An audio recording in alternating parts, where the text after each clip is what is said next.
Bueno, buenas noches. ¿Cómo están? Ay, ajá. Bueno, en esta tarde-noche queremos compartir un poquito sobre… La mayoría de nosotros vamos a tener algo de vacaciones en fin de año, creo. Y si no, estoy segura que más o menos pronto tal vez usted se pueda ahí dejar un ratito libre. Entonces queremos compartir hoy eh, qué puede hacer usted en esas vacaciones con Dios, que usted tenga un ratito ahí con Dios y converse ciertas cosas. Este, y en ese sentido, vamos a entrarle al tema de hoy, que básicamente es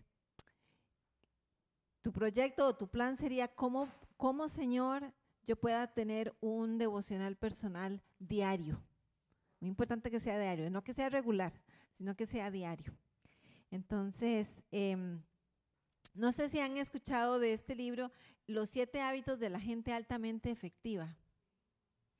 Es un librillo que se ha hecho famoso, tiene más de 25 millones de copias vendidas.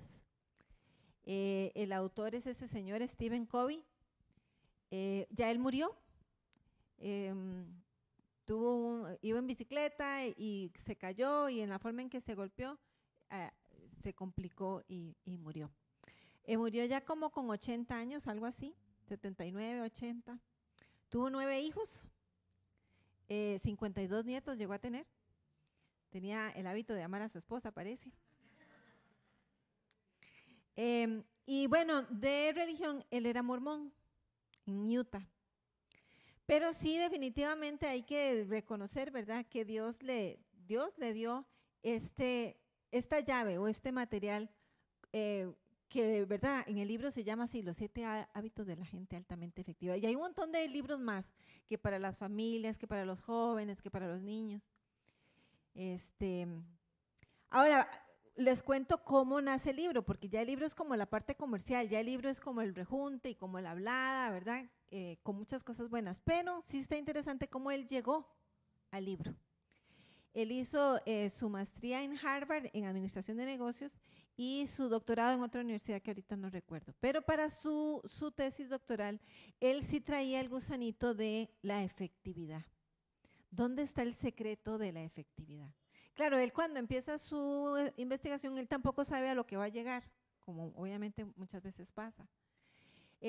Pero en todo el planteamiento, ¿verdad? Como ¿cuál es la llave de la efectividad? Decide hacer un estudio de 200 años de historia de Estados Unidos. Y digamos, de filmina enorme, ¿verdad?, de 200 años, él lo que buscó fue líderes que habían impactado profundamente la sociedad, sea en el campo político, en lo económico, en lo social. Y entonces se dedicó a estudiar la vida de estas personas, porque él pensó, algo tenían que hacer para haber impactado la sociedad de esa manera. Y entonces él quiso encontrar si estas personas tenían algo en común y qué era lo que tenían. Y entonces le entra a ese estudio detallado, 200 años de historia, eso es un montón de tiempo, y un montón de líderes en diferentes campos. Y él llega a encontrar que básicamente eran personas que no enfocaban la personalidad. Y eso es muy, ¿verdad? Hoy en nuestra cultura pareciera como que el liderazgo o la efectividad tiene que ver con cómo se ve la personalidad, cómo se ve la persona o su personalidad, y no. Él llega a entender rapidito, ¿verdad?, en su estudio, que tiene que ver con el carácter y que tiene que ver con hábitos que moldeaban el carácter de estas personas. Y encuentra que eran personas responsables en automático, porque un hábito es lo que usted hace en automático, ya ni lo piensa, ya le sale. Y entonces él entiende que una de esos principios, ¿verdad? Él acomoda los hábitos, ¿verdad? El estudio le da para llegarlos a poner en cierto orden más o menos. Y él entiende que eran personas que, digamos, el pensamiento responsable, el ser responsables en automático, significa primeramente que la persona no le echa la culpa a nadie. sino que él solito asume su responsabilidad y solito dice, ah, sí, yo me equivoqué en tal cosa. La persona que tiene la habilidad de decir, sí, yo me estoy equivocando en tal cosa, puede ser altamente efectiva porque puede corregir sus errores. No sigue dependiendo, ah, no, es que él busca tal cosa, o es que el otro, es que me dijo, me mintió, y entonces nos escudamos en las otras personas y perdemos la oportunidad de corregirnos. Eran personas que en automático pensaban en su visión, en su objetivo. Y ese es el segundo que él entiende, ¿verdad? Eran personas que rapidito dicen quiero llegar a tal lado. Y aún en medio de las dificultades o los errores o sus defectos, ¿verdad? Encontraban la ruta de cómo llegar. Personas que en automático escuchan a las demás personas, ¿verdad? A veces somos muy rápidos para hablar y nos cuesta escuchar. Y entonces él entiende que un hábito ahí es el escucha. Y así, él los va acomodando. Y el libro, a final de cuentas, obviamente él lo resume. Y básicamente es, si usted quiere una vida más efectiva, desarrolle estos hábitos y no le va a tomar un día, ni dos, ni un mes, ni 2 meses tampoco. Es toda una vida y es cultivar varias maneras de pensar. Y con esto quiero llegar un poquito a que realmente lo que nosotros somos tiene que ver con nuestros hábitos, con lo que nosotros somos en automático. Y entonces, ¿qué hábitos es importante que usted diga, uy, a mí me conviene desarrollar ese hábito? Y vean, pueden ser cosas súper sencillas, ¿verdad? Aunque quiero llegar a aterrizar obviamente en el hábito de un devocional personal que es nuestra comunión con Dios, pero desde tomar agua, lo que usted ocupa de agua por día, ese es un hábito y eso no se arranca de un día para otro o no se genera de un día para otro. Pero la salud física es tan importante como otras áreas, ¿verdad? ¿Cuánto consumo de azúcar por hábito tiene usted? ¿Cuánto en automático come de grasas o de frutas o de verduras? ¿Qué tan en automática es sana su alimentación o su dormir o su descanso? Y ¿verdad? Podemos pensar en un montón de pequeñas cosas que si sanamente los generamos en automático seríamos personas más sanas, más eficientes, más amigables, más respetuosos, etcétera. Ahora, los hábitos, ¿verdad? Muy fácil decir, es algo que hacemos en automático, pero vale la pena también decir que sí hay un proceso neurológico y mental para generarlos y ellos son en el cerebro una huella en sí. O sea, yo sé que no pueden abrir nuestra mente y ver nuestros pensamientos, pero si pudiéramos hacer eso, ¿verdad? Y agarrar aquí a Noah y decir, oh, no, está pensando en tal cosa, ¿verdad? De igual manera, los hábitos están registrados como una huella en nuestros cerebros. Y básicamente ellos tienen que ver con 3 fases que interactúan entre sí. Una es esa señal o recordatorio, algo que en automático nos dice, ups, llegó el momento de hacer tal cosa. Como por ejemplo cuando nos lavamos los dientes, ¿verdad? Generalmente las personas una vez que ya comen o en algo, de repente es como algo ahí, clic, en el cerebro dice, el recordatorio, vaya a lavarse los dientes. Y ya la persona sin pensar le pone la pasta de dientes al cepillo. Ya eso ya, y es un ratito donde usted no piensa, está pensando en otra cosa, pero usted no está, es de arriba para abajo, es de abajo para arriba. Las muelitas, ¿verdad? A ver, aquí tengo una dentista que me está, después me regala 2 confites de premio por hacerle el comercial. Pero, ¿verdad? Es algo que al cerebro le gusta de los hábitos, es que es un momentito donde no tiene que pensar, más bien es como que piensa en otra cosa. Y le resuelve tomar decisiones en ese momento. Entonces al cerebro en realidad le gustan los hábitos. Claro, en la forma en que se registran en el cerebro no distingue si el hábito es bueno o malo. Es uno con nuestro pensamiento e inteligencia que sabemos cuando algo es bueno o malo, pero el cerebro solito le gustan los hábitos porque en ese momento descansa y está en automático, le encanta eso. Entonces, la señal, ¿verdad? O el recordatorio, haga tal cosa. Luego, obviamente, la rutina en sí, ¿verdad? O la forma en que me peino, o tal día ya sé qué ropa, ¿verdad? Hay días donde uno en automático viste de tal manera. No necesariamente que siempre me pongo la misma ropa, pero que en automático entro en cierto formato y entonces el cerebro dice, no tengo que escoger ropa. No, el cerebro le gusta descansar también. Y por último tiene la recompensa, aquello que nos hizo. Bueno, la recompensa puede ser buena o mala, pero siempre la hay. Es bonito que sea buena, pero ¿verdad? El cerebro se acostumbra a ser recompensado de cierta manera. Ahora, hablemos entonces de ejemplos. Cuando, por ejemplo, yo tengo tal trabajo, tal tarea que entregar, y yo sé que en automático, si yo le pongo, entonces va a haber una recompensa de una buena nota. Eso es lo que me alimenta a hacerlo en automático, a ser disciplinada. Y luego me dan la nota, eso se siente bonito, ¿verdad? Esa es una recompensa buena. Pero hablemos de una recompensa que aunque se siente rico, está mal. Y es, por ejemplo, el consumo excesivo del azúcar, ¿verdad? La persona sabe que está mal, pero algo la jala. Y en hábito, ¿verdad? En automático se lo come. Y claro, siente rico porque el cerebro registra aquella sustancia y siente placer, aunque le está haciendo un daño al cuerpo.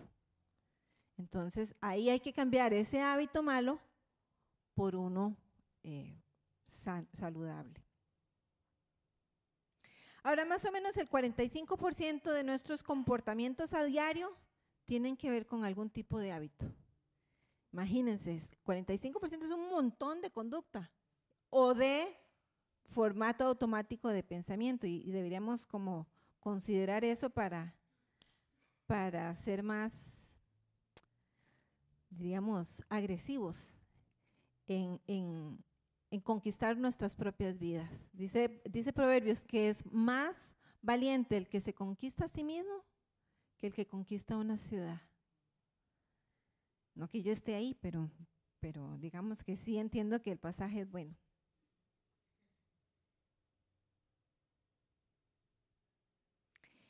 Ahora, para generar un hábito o para cambiar un mal hábito, se ocupa de fijo en pensar en la recompensa.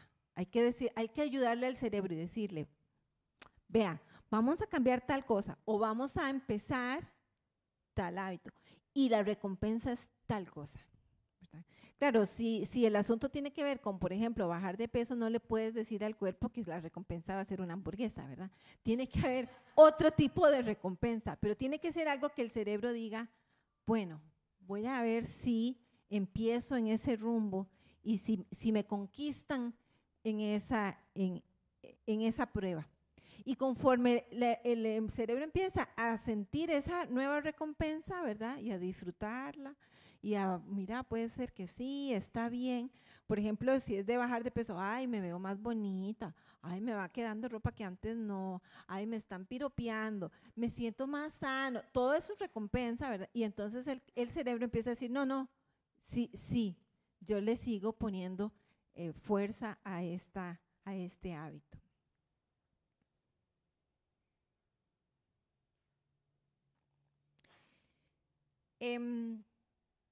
Ahora, bueno, me gustaría, ¿verdad?, hablar un poquito sobre el hábito como cristianos, ¿verdad?, o como creyentes, el hábito de lo que llamaríamos comunión con Dios, ¿verdad?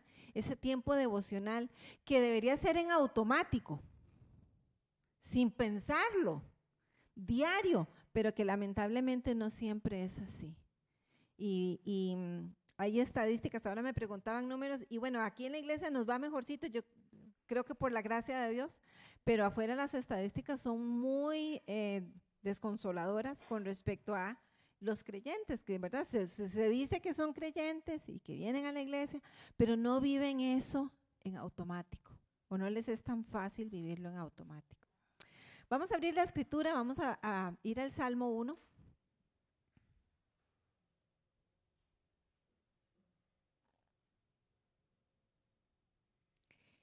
Y bueno, este salmo es acuérdense que un David y un Asaf y, ¿verdad?, muchos de estos salmistas ellos no se pusieron de acuerdo para decir, bueno, usted compone el Salmo 1, usted compone el Salmo 2, a usted le toca el 3, ¿verdad? No, sino que se fueron redactando con los años, ¿verdad? Y luego llega un momento en que se van agrupando y se van poniendo en esto que se llama el libro de los Salmos, ¿verdad? Y de hecho en realidad los agrupan en 5 libros. No sé si usted se ha fijado en sus Biblias, libro 1, del Salmo 1 al 41 o al 42, ayúdeme ahí, ¿verdad? Al 41. ¿eh? Y el segundo libro va del 42 al 72. Y el tercero, por ahí van, pero ¿verdad? Los agrupan en libros. Ahora, hay que pensar por qué pusieron este Salmo 1 para abrir el libro. Esto es importante. ¿Qué está aquí? Que es con lo que de alguna manera Dios guió el proceso de decir, esta es la primera piedra con la que vamos a hablar sobre adoración. Esta es la primera piedra con la que, ¿verdad? Ahora que cantábamos ser un adorador, esta es la primera piedra con la que usted va a tener esa comunión con Dios o esa alabanza.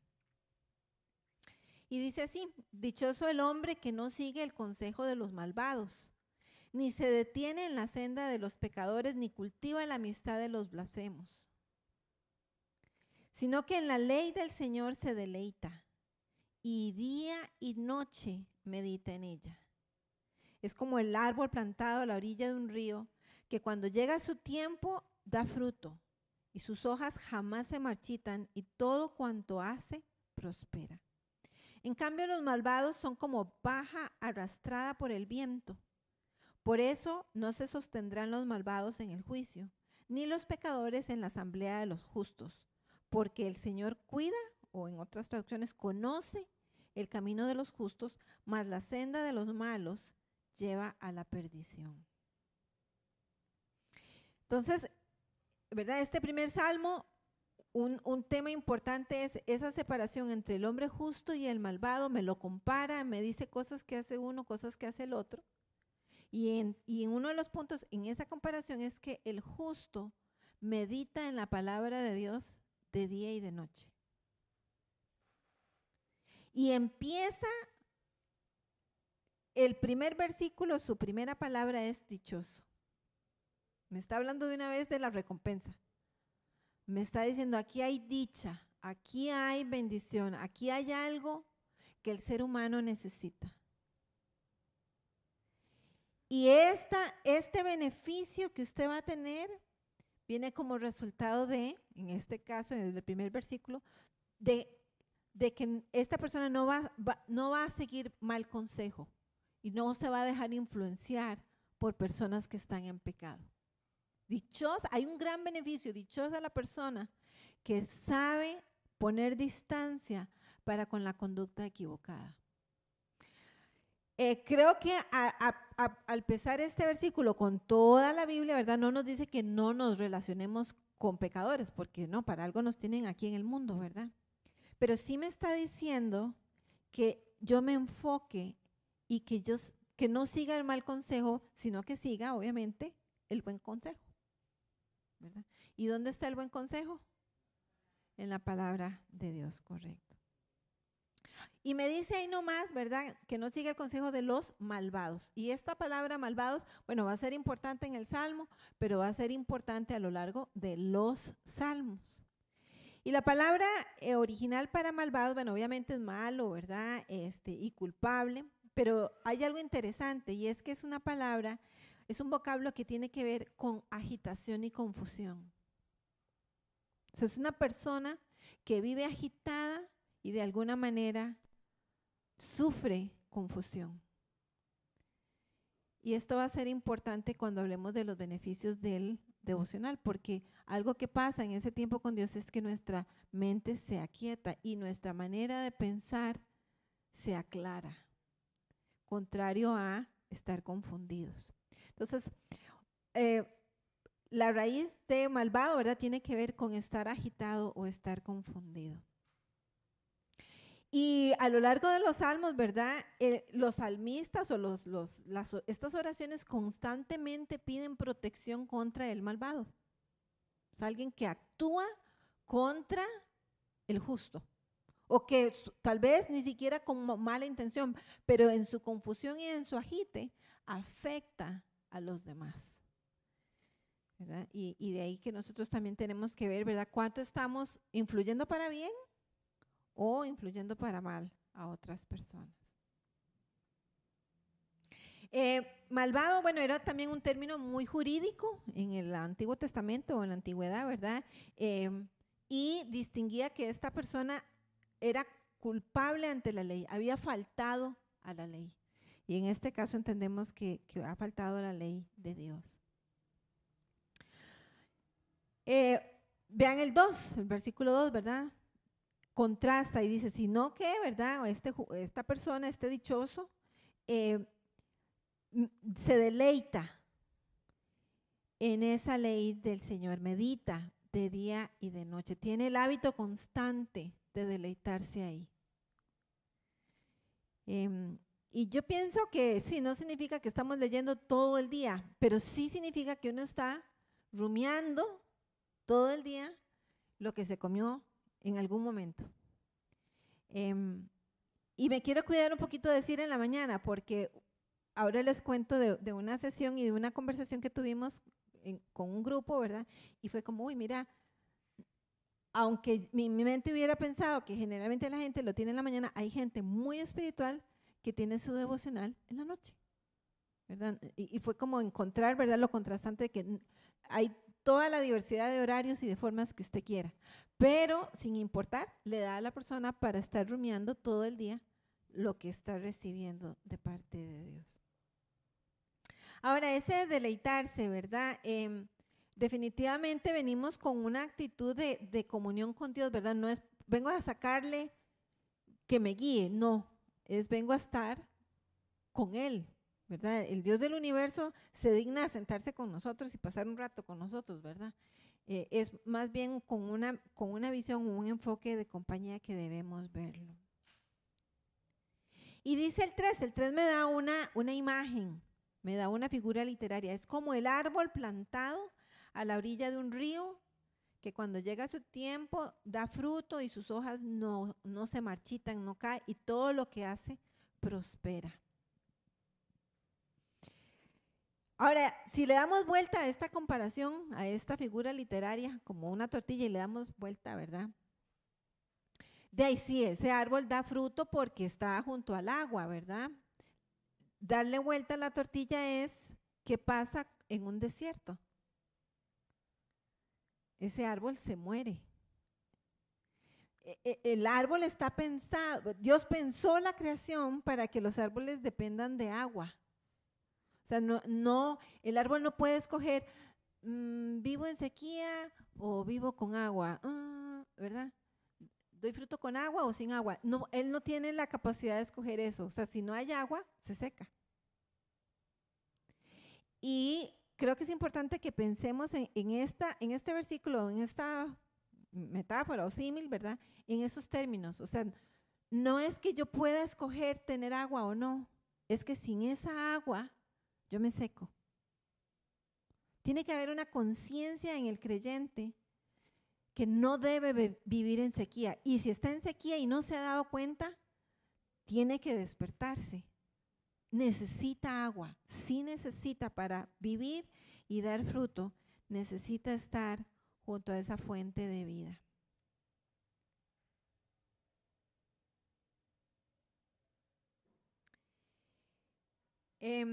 Y termina diciendo en ese 3 que todo lo que hace prospera, ¿verdad?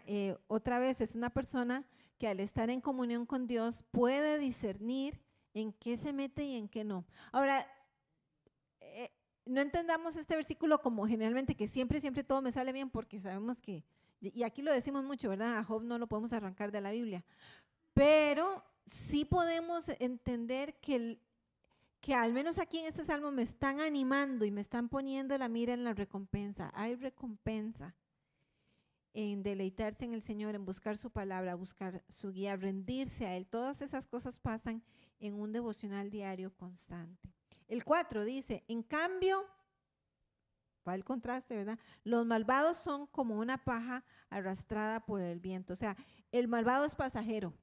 el fruto del justo permanece, pero el fruto del malvado desaparece rápidamente. Es una persona que aunque vive y podrá ser muy, hasta, como dicen los chiquillos, cool, pero ¿verdad? No permanece, no es alguien que tiene raíces, no es alguien que da fruto. Y luego dice el 5, por eso no se sostendrán los malvados en el juicio, ni los pecadores en la asamblea de los justos. Ahora, nosotros con una mentalidad muy de Nuevo Testamento, ¿verdad? Tal vez pensamos, el juicio final y ya nos vemos ante Jesús, pero aquí todavía, ¿verdad? Les aseguro que este salmista no estaba pensando que hay un juicio final y un Jesús que va a juzgar a los vivos y los muertos. Está otra vez en una metáfora de un juicio, donde hay un culpable y alguien que lo está acusando. Y en ese juicio, ese malvado que es culpable no se puede sostener, no tiene argumentos delante del juez, no tiene cómo sostener su caso. En cambio, el justo sí puede venir a este juicio y con certeza y con seguridad defenderse y decir esto y esto así, señor juez. O, ¿verdad? En ese tiempo los juicios o este tipo, digamos, de acción se daba en las puertas y eran los ancianos de la ciudad los que juzgaban o los que ayudaban a juzgar. Y el 6 dice, porque el Señor cuida o conoce el camino de los justos, mas la senda de los malos lleva a la perdición. Y hay efectivamente hay diferencias en las traducciones porque se puede interpretar de dos maneras. Una es que el Señor conoce este camino en el sentido de que yo conozco lo que es bueno para ti, hijo mío. Esta es la senda que usted tiene que andar. Y en ese sentido, el camino de los malvados va a perecer, porque lleva a la perdición. Pero, ¿verdad? En tanto que nos mantengamos en el camino del Señor, vamos a permanecer porque Él sabe lo que es bueno para mí. Y la otra interpretación es que Él cuida de mí y por eso este camino, Él cuida mi camino, Él cuida mis pasos en la vida. Pero la senda de los malos lleva a la perdición. Y otra vez, ¿verdad? El salmista no está pensando en este momento en perdición eterna, para nada. Está hablando del día a día. La perdición en el sentido de que es un fracaso en la vida que esta persona va a tener. O se le va a complicar, las cosas no le salen bien, todo se le enreda, porque no se amolda al camino de Dios. Ahora, algo interesante es que la palabra para justos en la antigüedad o en este tiempo, ¿verdad? Obviamente a veces se usaba para Dios, Dios es justo, pero cuando se usaba para las personas era principalmente para los reyes y sacerdotes y tenía que ver con su fidelidad al Dios que servían.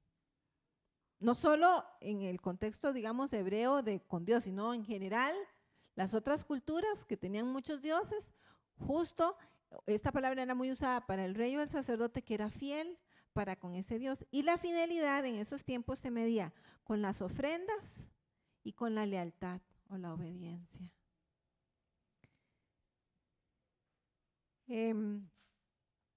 La Biblia habla de un Abraham, de un Noé, de un Job como justos. Y la Biblia me enseña que justo no es necesariamente alguien que no se equivoca, sino que es alguien que busca a Dios. Que busca a Dios. Ahora les comenté, ¿verdad?, de que tuvimos como una conversación o una sesión con algunas personas sobre el devocional personal y esto tiene que ver con un trabajo que yo tenía que entregar y entonces pasamos unos cuestionarios y entonces finalmente, aunque había un buen grupito que sí hacen su devocional personal todos los días, no pudieron llegar todos, pero con los que sí llegaron tuvimos una conversación o una sesión y entonces voy a compartir algunas cosas aquí con ustedes de lo que encontramos ese día, porque fue una conversación muy enriquecedora para todos. Por un lado, bueno, obviamente hablamos de qué es ese devocional, ¿verdad? Y básicamente resumo un montón de respuestas, pero es comunión con Dios. Y aunque hay muchas cosas como diversas o estilos, porque, ¿verdad? Fue obvio que todas las personas son como diferentes. Creo que por ahí hay una filminita con unos lápices de color como diferentes, más adelantito. No me acuerdo.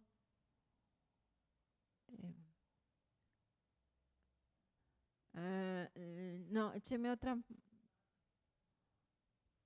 Esa, ajá. Aunque era obvio que hay una gran diversidad de formas, ¿verdad? Para hacer el devocional, a la vez es tan sencillo como oración, lectura bíblica, meditar y quietud. Es esa comunión con Dios, ¿verdad? Orar ese ratito, y alguna gente hacía listas, otros no hacen lista, pero usted puede hacer su listita, puede poner a los pastores de primero en su lista si quiere. También puede poner al presidente en su lista, por favor. Sería muy conveniente para todos que oremos por el presidente y los que están en autoridad. Dice Pablo que para que vivamos quieta y reposadamente nos conviene. Hay una recompensa para quienes oran, o que si como iglesia podemos orar por quienes están en autoridad. Pero bueno, entonces hay diversidad, ¿verdad? Hay muchas formas de cómo esta vivencia se experimenta, pero también hay una gran unidad, y es orar un ratito. Señor, aquí estoy, esto me pasa, ayúdame con tal cosa. Esa lectura bíblica, algunos más, otros menos. Unos con media hora estaban bien contentos, otros con 3, 4 horas están bien contentos. Sí, ese es el rango. Unos que en la mañana, otros un ratito en la mañana, como media hora en la mañana, y luego ya al final del día como una hora para hacerlo ya, ¿verdad? Pero esa media hora de la mañana les da como la gasolina para arrancar y más o menos llegar a las 5 o 6. Otros empezaban a las 11 de la noche su asunto, ¿verdad? Por 3 horas. Obviamente pueden levantarse bastante tarde porque de ahí ocupan dormir, tienen su horario que tienen. Pero sí era obvio que dentro de esta comunión con Dios, esa meditación es importante y esa quietud, ese rato de silencio. Y cuando hablamos de silencio, yo sé que es como raro, ¿verdad? Porque la nueva era se ha robado mucho de este concepto, aunque está en la Biblia, bastante más antes que la nueva era. Pero quiero hablar un poquito de la Madre Teresa en esto de la quietud. También hay una filminita ahí con una cita, por cierto, muy famosa de ella, entre las muchas que le podemos mencionar. Dice esta: no siempre podemos hacer grandes cosas, pero sí podemos hacer cosas pequeñas con gran amor. Y esta monjita, que era originalmente de Albania, se naturalizó en la India. Desde muy jovencita, ya con 8 años, ya ella sabía que quería ser monjita o que quería estar dedicada al Señor. Y venía de una familia muy acomodada. Sin embargo, Dios le dio ese don y ese llamado, ¿verdad?, de abrazar un estilo de vida muy sencillo para darse a los demás. Pero la anécdota que les quiero compartir es que le preguntan en algún momento que cómo hace para tener tanta energía para servir tan incansablemente, porque ella le daba todo el día. Y algo interesante es que, y ella decía, nosotros no hacemos nada extraordinario, o sea, dar de comer, lavar a las personas, ayudar, ¿verdad?, curarles sus cosas, eso en realidad cualquiera lo puede hacer, pero lo hacemos con amor. Y eso es lo que las personas, ¿verdad? Eso fue lo que Dios la impactó a hacer. Y para cuando ella murió, habían 612 centros en el mundo de atención a niños enfermos, necesitados. Bueno, entonces le preguntan, ¿cómo hace usted para tener tantísima fuerza y tantísima energía? Y entonces ella viene y responde, no, nada, dice. Yo nada más guardo silencio y escucho a Dios. ¿Y qué es lo que usted escucha? ¿Qué es lo que Dios le dice? No, nada tampoco, respondió ella. Dios también me escucha a mí en silencio. Eso está muy profundo, usted sabe. Vea, miles de teólogos no han podido llegar a esto. Yo escucho a Dios en silencio. ¿Y qué le habla? Ah, no, Él también me escucha a mí en silencio. Y de ninguna manera quiero decir que el silencio, ¿verdad?, sea todo tu devocional, pero sí tenemos que aprender a guardar silencio delante del Señor. Un ratito. Chiquito. Donde usted aquiete su mente y donde usted pueda rendir y decir, Señor, aquíétame. Aquí estoy. Aquí estoy. El Salmo 119, el último versículo del Salmo 119 dice, Señor, soy como una oveja perdida. Ven a buscarme. Yo pienso que de ahí el Señor contó la parábola de la oveja perdida. Pero cierra ese salmo tan exquisito en la palabra de Dios diciendo, como una oveja perdida, ven y encuéntrame. Y el silencio es una llave, usted sabe, para volvernos a enfocar, para volvernos, como si fuera una guitarra, ¿verdad? Y hay que afinar la cuerda. Es una forma de sintonizarnos con el corazón de Dios.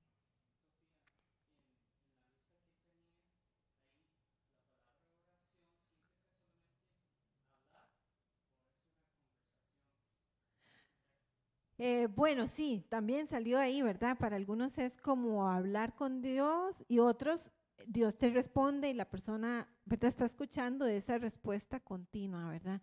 Yo pienso que la comunión, como somos tan diferentes, ¿verdad? El Señor nos hizo a nosotros diferentes.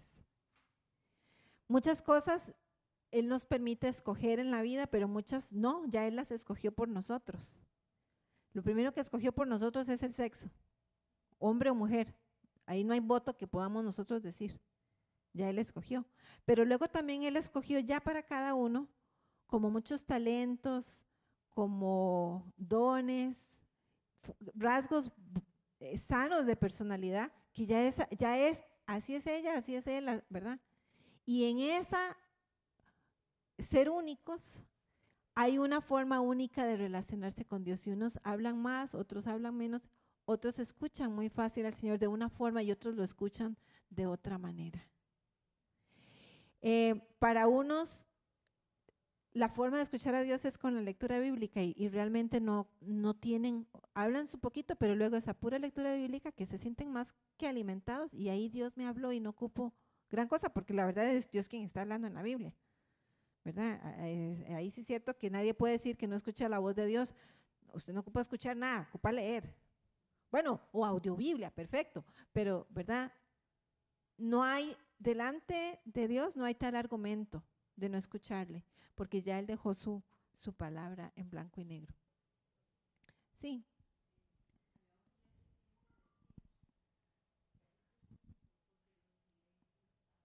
Ajá. Dios habla. Sí, sí. Ujú. Pero algo más iba a decir de lo que preguntaste, que me recordaste. Bueno. Ujú. Volviendo a la Madre Teresa, creo que es importante, ¿verdad?, ver el ejemplo que nos dejó porque en muchas cosas ejemplificó entrega. Pero si hay algo que esta generación, culturalmente hablando, si hay algo que esta generación necesita ver en ella o recordar, es despojarse del materialismo, ¿verdad? Como creyentes nosotros no podemos vivir con el estándar del mundo. Y no estoy diciendo necesariamente que entregue todo, no, pero sí estoy diciendo que en nuestro corazón no haya materialismo, ¿verdad? Nuestro corazón tiene que estar muy limpio delante de Dios, porque si no, conforme los últimos tiempos se vayan a poner peor, nos va a costar mucho permanecer en obediencia. Va a ser, ¿verdad? El que mi corazón esté libre de materialismo me ayuda en la batalla contra la idolatría a las cosas. Bueno, ¿qué otra cosa hablamos en ese ratito de conversación o ¿verdad?, de sesión de grupo? Entonces, ¿qué se hace en ese devocional? Y otra pregunta era, ¿quién te enseñó? ¿Quién enseñó a ustedes a los que estaban ahí? Y bueno, algunos sabían que solos y otros que con una lectura, con una guía de lectura bíblica ellos arrancaron, pero otras personas sí, alguien les enseñó. Y este mismo ejercicio, estas mismas preguntas yo las hice en ESEPA, en el grupo del staff, y me llamó la atención ahí que gran cantidad de personas lo había aprendido en su casa con sus papás. Desde pequeñitos los sentaban a la mesa con la Biblia oraban juntos y leían un pasaje. Y, ¿verdad? Es como la importancia, es cierto, a veces de ser discipulados, aunque a veces también otras personas como que en automático dicen, no, y esto debe ser como entrarle a hablar con Dios, aquí voy. Pero lo importante que es el ejemplo y el discipulado de los hijos, ¿verdad? Y hacer esas rutinas en automático donde los niños crecen viendo que es natural que usted busca a Dios de todo corazón. Luego preguntamos, bueno, ¿por qué lo hacen? Y ahí también hay una filminita. Exactamente. Y resumo muchas respuestas en esta frase, porque tengo la necesidad. Si no, experimentan una sensación de vacío. Tengo la necesidad. Y me recuerda el agua, me recuerda el árbol y en general como seres vivos, el agua es una necesidad. Hace unas semanas estuve en Panamá y ahora tenemos 2 perritos, Moto y Spot, el terrible Spot. Y yo soy la que siempre me acuerdo de ponerles agua y paso encima de aquellos 2, ¿verdad? Que el agua a los perros, que el agua a los perros. Y me fui a Panamá casi una semana y yo sabía que esos perros iban a tener sed. Sí lo sabía porque sí sé. Y no es cuento, me va contando Paul que porque los tiene muy entrenados fuera de la cocina, afuera de la cocina, ¿verdad? Porque si no se vienen a ver qué cae, más cuando Paul cocina. Entonces los tiene, ¿verdad? Que afuera de la cocina. Pero dice que una noche estaban que no, o sea, por más que les decía, es que lo tenían aquí, ¿verdad? Y de repente él solito dice que dijo, y se fue a ver si tenían agua. Y estaban secos los 2 platos de agua. Y entonces les dice Paul que les va poniendo, pero no iba cayendo, ya estaban tomando. Y dice que tomaron agua, pero algo descomunal. Que él dijo, estos perros tenían fácil 24 horas de no tomar agua, ¿verdad? Habían ayunado los pobres de agüita. El agua es una necesidad. El devocional debería ser una necesidad. Y si usted no tiene esa necesidad, sería muy importante que usted le pregunte al Señor, ¿por qué yo no experimento eso? Porque posiblemente te falta algo de poder llegar a tener esa conexión, si yo soy hijo de Dios, porque como hijos de Dios debe ser natural tener esa necesidad, si no me siento vacío. Hubo otra persona también en el grupo de CEPA que expresó que se siente frustrado cuando no logra tener su devocional. Siente que todo le sale mal y siente una gran frustración. Pero es eso, esta no soy yo. Yo no puedo operar así en la vida, no con el tanque vacío. Luego otra pregunta que hicimos era, ¿qué beneficios notan durante el día por realizar el devocional? Y también, súper resumo en 2 frases, muchas respuestas, aunque sí quiero leer algunas, pero el resumen del resumen es paz interna. Me ayuda a tomar mejores decisiones. Usted se puede imaginar el impacto que pueden tener los creyentes en la sociedad, personas que toman mejores decisiones, sea en lo poco o sea en lo mucho. Porque, vea, de toda esta gente usted tiene mucha escolaridad y otros con poca escolaridad. Y están en grandes puestos y en cosas que se ven más pequeñas. Pero si a lo largo de todo el rango social, como iglesia, nosotros pudiéramos tomar mejores decisiones cada día, imagínense el impacto que tendríamos en las demás personas. Jefes que toman decisiones más sabias. Eso es un montón, eso pesa un montón, gente. Ese es un gran beneficio que usted le puede decir al cerebro. Te conviene hacer un devocional. Menciono algunas respuestas. Me trae contestación de cosas que tengo en el momento. Me calma cuando entro en confusión. Me mantiene conectado. Me aterriza. Me trae mucha satisfacción. mucho descanso, mucha paz. Me hace feliz. Otra vez, paz, me guía. Si estoy ansiosa o apresurada, inmediatamente recuerdo la palabra y me calma y entro en paz. Me hace sentir más cerca de Dios. Me hace ver cosas nuevas. Me ayuda a poner prioridades. Y hubo alguien que me llamó la atención del grupo de CEPA, dijo, me ayuda a tener el día ordenado. El día es más ordenado. Me sonó tan bonita esa respuesta. El día más ordenado. Esos son los beneficios de un devocional. Luego hablamos que si habían habido épocas en la vida en las que usted no ha hecho ese devocional y cómo se sintió y cómo volvió a retomar. Y miren qué curioso, ¿verdad? En todos los casos era porque se rompió la rutina. Algo por un viaje generalmente o por una salida se les rompió ese hábito o esa rutina y ¿verdad? Fue retomando la rutina que vuelven a retomar el devocional. Y cuando estamos haciendo la sesión, nadie usó la palabra hábito. Lo que se dijo fue la rutina. Fui yo la que entendí o sea, fue así como clic, clic, porque fue hace unos años que yo por una empresa en la que trabajaba tuve acceso a todo este material de Covey y de los 7 hábitos y tuve que llevar los cursos y ¿verdad? Y yo entendí, sí, lo que uno lleva en automático a la vida, eso es. Y otra vez, desde cosas muy sencillas, como, ¿verdad? Mi rutina a la hora de acostarme, dónde pongo los medicamentos que me tomo, a qué horas me los tomo, todo eso nos hace a nosotros más efectivos. Pero cuando la gente habló, fue la rutina, claro, lo tienen en hábito. Tienen el hábito del devocional, tienen cierta rutinita a la hora que la tengan y teniendo eso van en marcha y va en automático. Va en automático. Entonces, proyecto de fin de año, porque estoy segura que algún ratito usted va a tener a fin de año. Entonces, el reto que le estamos dejando desde ahora, y le digo desde ahora porque algunos van a tener sus vacaciones en esta próxima semana.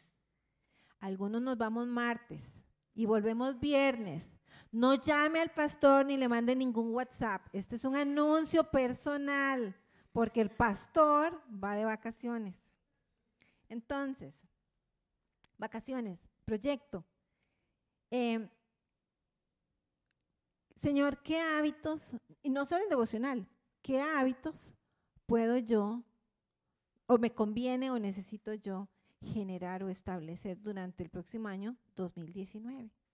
¿O cómo nos podemos ayudar? Ahora, para generar hábitos. Ahora, le cuento algunas sobre generar hábitos, porque también hay algunos, ¿qué diríamos? Tips, gracias. Uno de esos tips es que empiece con algo pequeño, porque el cerebro es bien mañoso. Entonces, no se ponga de meta levantarse una hora antes, no. De primera entrada, no. No sé cuánto usted va a ocupar, si usted es de los que va a ocupar 1 hora o 2 o 3, no sé. Pero empiece con 10 minutos antes. Usted dice, 10 minutos no lo va a matar, se lo aseguro. Usted le dice al cerebro, van a ser 10 minutos y de recompensa vas a tener un día más ordenado. Vas a tener más paz. Las cosas te van a salir mejor. Ya para el segundo o tercer día, usted le dice al cerebro, bueno, mañana van a ser 15 minutos antes. Usted le agrega 5 más. Y ahí usted se aguanta una semana o hasta un mes si quiere, porque usted tiene todo el año para desarrollar su hábito. Pero al tanto tiempo usted le va a decir, ahora van a ser 20 minutos antes. Y lo que va a pasar es que donde usted va a sentir la recompensa y los beneficios durante el día, el cerebro va solito a decir, está bien, yo me apunto al cambio y lo va a ir generando. Entonces, bueno, igual si es, por ejemplo, comer más, ¿verdad? Porque todos decimos, ay, sí, comer más sano. No, comer más sano, eso es súper abierto. Déjelo en algo pequeñito y algo muy puntual. Una fruta. Para aquellos que 0 fruta, una. A mí Paul me tiene de rigor 1 al día. cuando como 2 o 3, ya eso es feria, ¿verdad? Sí soy muy buena en los vegetales, pero las frutas me las como a pura obediencia porque yo sé que hay que comérselas. Pero entonces, una. Dentro de, vamos a subirle a 2, pero todavía estoy en una, ¿verdad? Otro podría ser, ¿verdad? Los que quieren hacer ejercicio. No le pida al cuerpo 1 hora de ejercicio de una vez todos los días a partir de mañana porque para el tercer día va a reventar. Pero usted le puede decir, ¿verdad? Vamos a trotar otra vez 15 minutos o 10. Si quiere solo estírese los primeros días. Pero, ¿verdad? Mi papá eso era lo que hacía, puros ejercicios de estiramiento. Y todos nos quedamos así como, a ver, súper sano, para lo cero ejercicio que siempre ha hecho, es súper sano.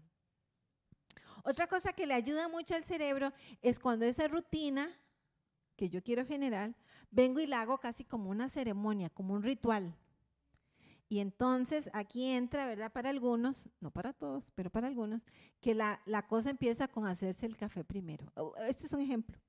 Pero, ¿verdad? El cafecito y sentarse con el café y la Biblia o el desayuno. Alguien decía, a mí lo que me gusta es desayunar haciendo mi devocional.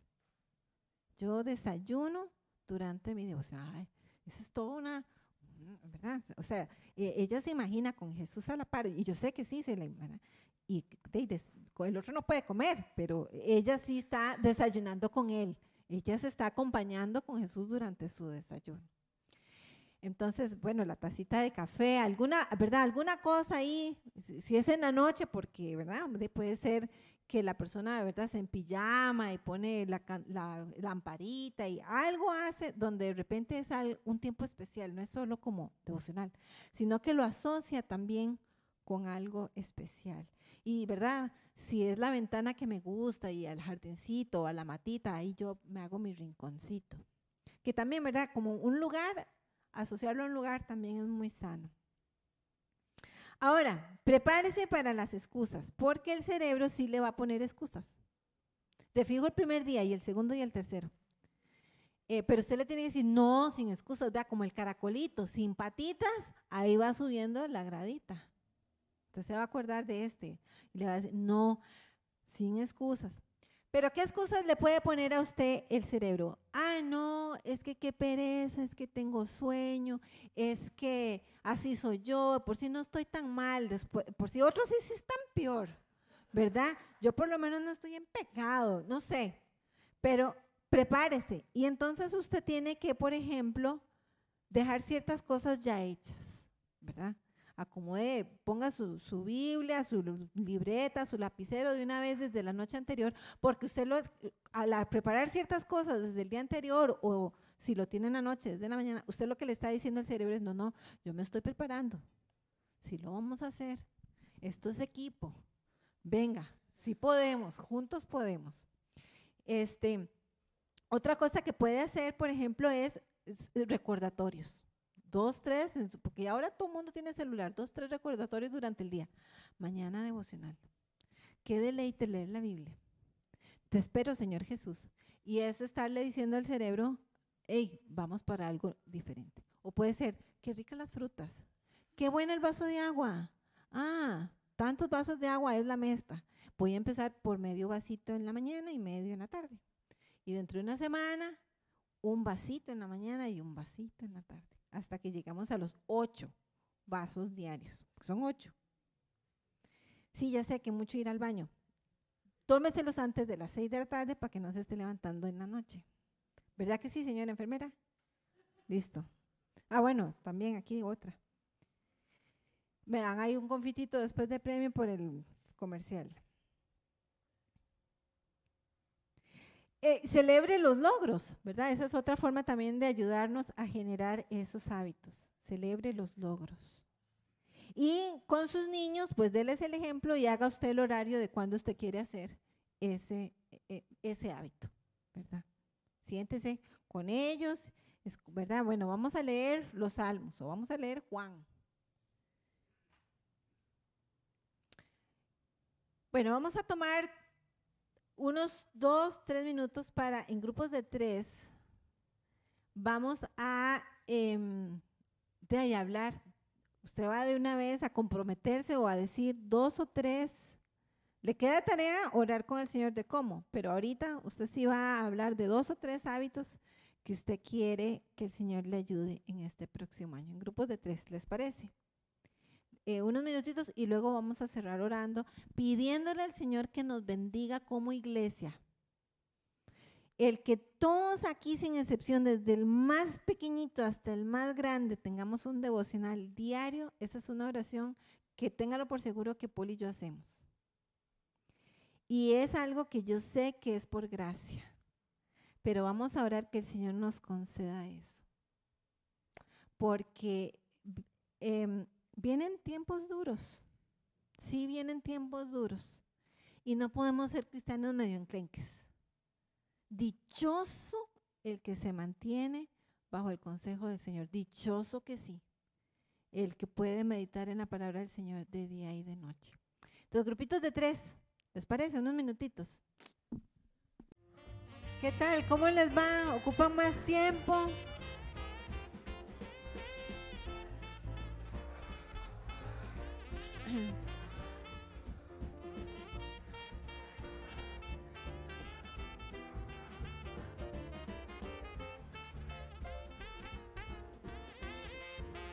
Más tiempito ahí.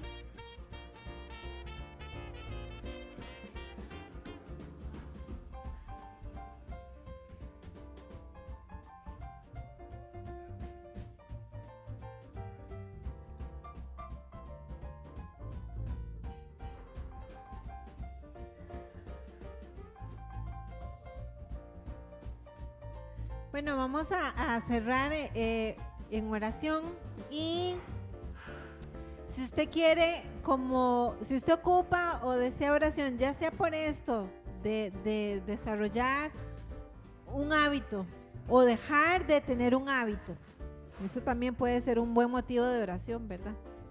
Estaba diciendo que vamos a cerrar en oración, pero si usted tiene como la necesidad de algo más específico, que oremos por usted, ya sea por un hábito que quiera generar o un hábito que quiera dejar de hacer. Tenemos un equipo de administración de primera calidad, llenos del Espíritu Santo para orar por las personas que así lo necesiten. ¿Está bien? Entonces vamos a ponernos de pie.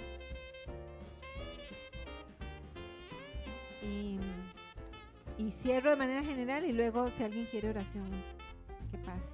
Padre, te damos gracias en esta noche, Señor.